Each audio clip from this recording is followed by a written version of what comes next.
दो बकरियों की कहानी। कुछ वर्षों पहले की बात है। एक पहाड़ी घाटी के पास से एक नदी गुजर रही थी। ये जंगल काफ़ी ज़्यादा शांत और मनमोहक था। उसी पहाड़ी घाटी में दो बकरियां अपने परिवार के साथ रहा करती थीं। वो दोनों ही चट्टानों पर कूदती फांदती थीं। पास ही एक गहरी खाई थी जिससे एक बहुत ही बड़ी और शक्तिशाली नदी बह रही थी। उस खाई को पार करने का केवल एकमात्र रास्ता एक गिरे हुए पेड़ का तना था।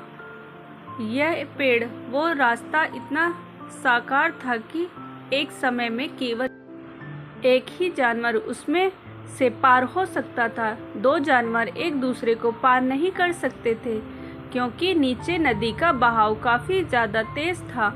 इसीलिए नीचे गिरने पर शायद ही किसी की जान बच सके। यकीन मानिए ये रास्ता किसी को भी डरा सकता था। एक बार कुछ ऐसा हुआ कि दोनों ही बकरियां उस पेड़ के दोनों छोर से एक साथ उस रास्ते को पार करने लगी। वो दोनों ही एक दूसरे के लिए रास्ता नहीं छोड़ना चाहती थी, लेकिन ये दोनों ही बकरियां अपने गुरूर के कारण उसी पेड़ के तने में ही अटकी रही। ना कोई आगे जा सके और ना ही पीछे जाना चाहते थे। बीच में उनके सींग से सींग टकरा भी गई। कई बार इन दोनों में से कोई भी पीछे हटने को तैयार नहीं था। आखिरकार दोनों खाई में गिर पड़ी और तेज धारा से बह गई।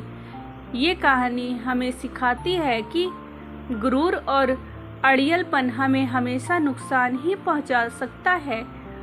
हमें विनम्रता और समझदार होना चाहिए।